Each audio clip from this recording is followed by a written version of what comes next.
নমস্কার বন্ধুরা, welcome to homeopathy world and my YouTube channel Bengal homeopathy.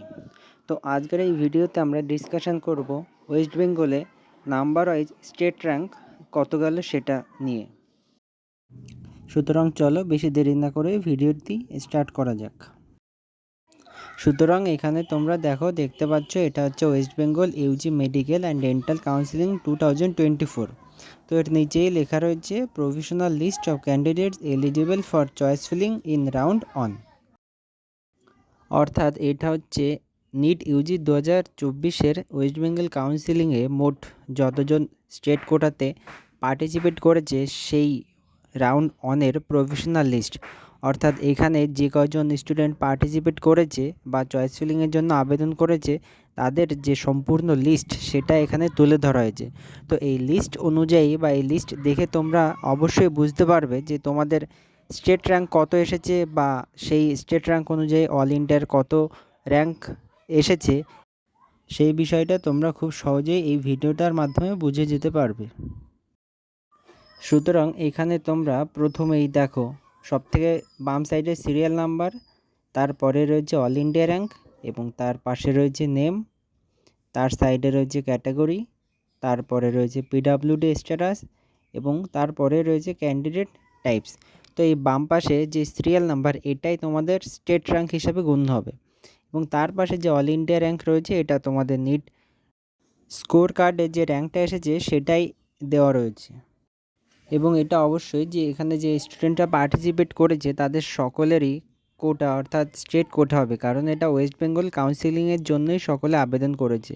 তো সুতরাং এখানে সবার যে কোটা দেওয়া রয়েছে সেটা হচ্ছে স্টেট কোটা। এই পিডিএফটা তোমরা WBMCCর ওয়েবসাইট থেকে ডাউনলোড করে নিজে দেখতে পারো। আমি তো তোমাদের দেখিয়েই দিচ্ছি ভিডিওর মাধ্যমে পিডিএফে যে র্যাঙ্ক কেমন, অল ইন্ডিয়া র্যাঙ্ক কেমন সব কিছুই, এবং সেই সঙ্গে সঙ্গে আমি তোমাদের এই ভিডিওটিতে আলোচনা করে দেব 2023 সালে স্টেট র্যাঙ্কের ভিত্তিতে কত অল ইন্ডিয়া র্যাঙ্ক ছিল এবং এবছর স্টেট র্যাঙ্কের ভিত্তিতে সেই অল ইন্ডিয়া র্যাঙ্ক কত এসেছে, কতটা ইনক্রিজ করেছে বা কতটা ডিক্রিজ করেছে। তো সেই সমস্ত বিষয় আজকে আমি এই ভিডিওর মাধ্যমে তোমাদেরকে দেখিয়ে দেব। সুতরাং এখানে তোমরা দেখো পিডিএফের লাস্টে আমি তোমাদের নিয়ে এসেছি এখানে যে সিরিয়াল নাম্বার লেফট সাইডে রয়েছে সেটা হচ্ছে 2050 বা 2059 যাই বলো না কেন, এবং সেই হিসাবে অল ইন্ডিয়ার যা র্যাঙ্কটা এসেছে সেটা হচ্ছে 42,488। তো মোটামুটি তোমরা 42,500 পর্যন্ত অল ইন্ডিয়া র্যাঙ্ক বিবেচনা করে চলতে পারো এটাকে। এবং তোমরা জেনেই থাকবে যে গত বছর এই যে র্যাঙ্কটা এটা ছিল 36K অর্থাৎ 36,000। তো সুতরাং তোমরা বুঝতে পারছো যে 6,000 6,500 মতো র্যাঙ্ক প্রথম রাউন্ডেই বেড়ে গেছে। তো সুতরাং এরপরে যে বাদবাকি যে রাউন্ডগুলো রয়েছে সেগুলোতে আরও র্যাঙ্ক বাড়ার সম্ভাবনা রয়েছে। তো সুতরাং যারা ভাবছিলে যে 36,000 40,000 র্যাঙ্কে হবে কি হবে না সেই সমস্ত ক্যান্ডিডেটদের জানাচ্ছি তোমরা অনেকটা সেফ রয়েছো। তোমরা পরবর্তী রাউন্ডগুলোর জন্য অপেক্ষা করো, সেই সমস্ত রাউন্ডে তোমরা আশা করা যায় তোমরা একটা ঠিকঠাক মেডিকেল কলেজ পেয়ে যাবে।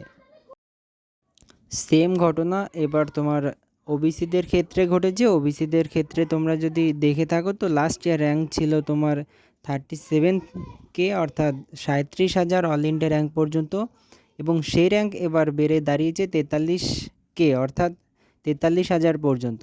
তো সুতরাং সেক্ষেত্রেও দেখা যাচ্ছে প্রথম রাউন্ডেই 4-5 হাজার র্যাঙ্ক ইনক্রিজ হয়ে গেছে এবং আশা করা যায় সেম পরবর্তীতেও আরও অনেক র্যাঙ্ক ইনক্রিজ হবে।